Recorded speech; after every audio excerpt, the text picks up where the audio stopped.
Nakakagulat naman ito about sa kampo ng Hinebra. At ating kilalanin at talakayin itong kasalukuyang pinalalakas at iniingatan ng Hinebra na isang magagamit nilang weapon after ilang linggo.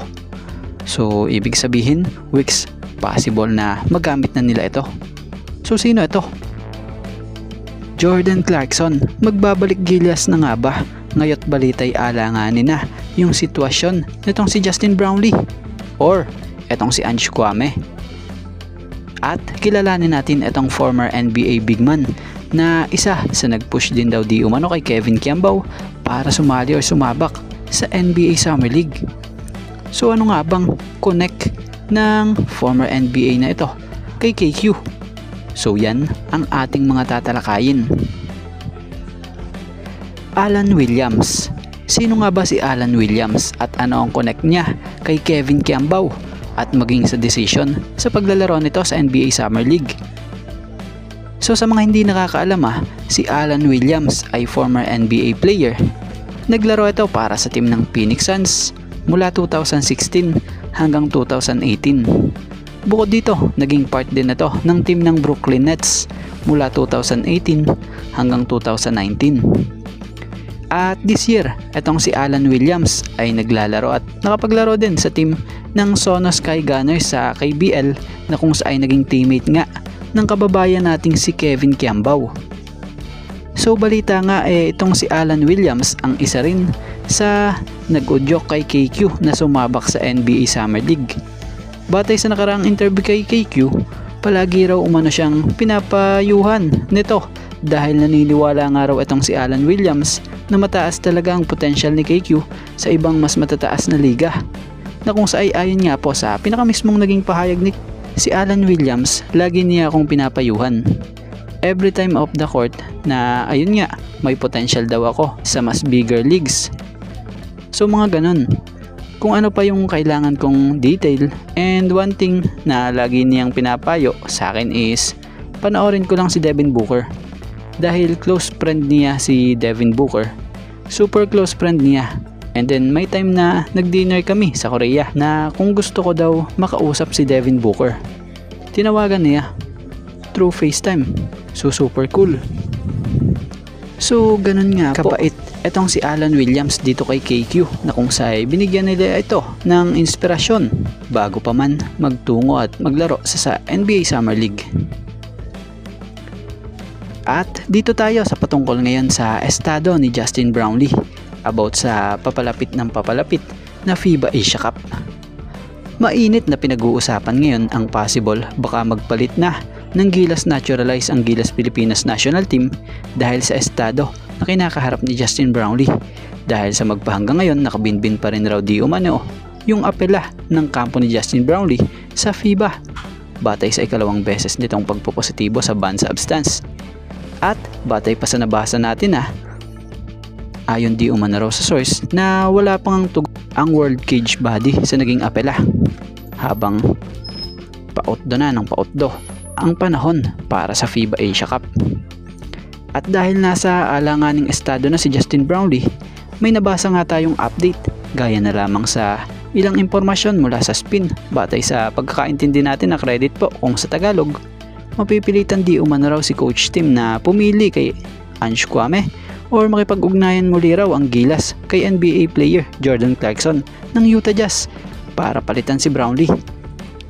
So bilang opinion natin dito, speaking of Jordan Clarkson, kung si JC ang sakaling kukunin muli, good news ito lalo't napakataas din ng IQ na to na kung sa ay familiar na rin ito sa Gilas lalo na kay Coach Tim dahil nung World Cup nga nagkasama na rin sila sa Gilas. So kaya lang medyo parang tagalid kung si JC dahil kung matatandaan nyo 1 month ago batay sa naging balita dito noon ng ESPN, credit po, injured pala itong si Jordan Clarkson na kung saan nakasaad rito 1 month ago. Clarkson will miss the rest of the season for the Jazz after having a procedure to address the plantar fasciitis in his left foot. So may injury si JC pero hindi natin alam kung mabilis lang ba ito gumaling or may katagalan. Pero kung mabilis lang gumaling, goods ito para sa Gilas. kung ito man ang kanilang muling kontakin. At kung sakaling si Ange Kwame naman, okay din naman ito. At goods na goods din, lalo pat kulang sa bigman ng Gilas dulot ng pagkawala nga po ni Kai Sotto dahil sa patuloy pa rin itong recovery from ACL injury. So si Kwame, 6'10", 6'11" bigman ito na isang modern type of bigman ng laruan. Bukod dyan, laking advantage din dahil bukod sa sanay na ito sa pakikipagbakbakan sa ilalim sa international game, sa international stage, may alam na rin ito sa estilo ng triangle system nitong si Coach Tim dahil kung matatandaan nyo naging player na ito noon ng Asian Games para sa team ng Gilas Pilipinas under Coach Tim na siyang nakasama sa history ng pagkuha ng gold medal.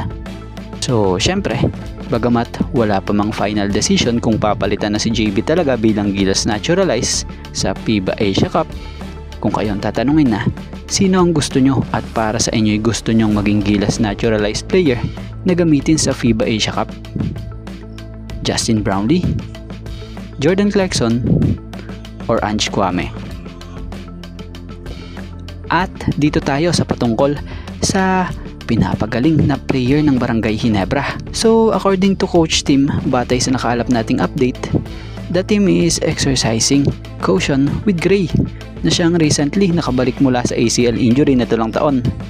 Tapos eto ngayon, inaasahan nga si Jeremiah Gray na ipapahinga for a few more weeks dahil nga po sa nangyaring right leg injury na kung saan ay nakuha niya matapos mag-attempt na tumulong kay RJ na siyang akmang didepensa na gagawin sa isang player ng Terra Firma. At dito muli niyang naramdaman ang pagsakit ng leg niya na bukod sa inalalayan ni Coach Tim, mangyak-ngyak nga din ito sa bench nila dahil sa sakit ng kanyang nararamdaman. So batay sa update so kailangan nga raw na mas ingatan at mag-ingat itong si Jeremiah lalo na ngayon. So ina-expect na rin na out muna ito for a couple of weeks batay rin kay Coach Tim. So para sa opinion natin kahit na nakikita natin na nasa bench itong si Jeremiah Gray at naka-uniform, hindi ito ginagamit talaga muna ngayon nila Coach Tim kahit na okay ito maglakad dahil mas inaalalayan nga nila ito para di na lumala pa. Kumbaga, kung ibabalik muli nila itong si Jeremiah Gray, mas malakas at mas healthy na ito.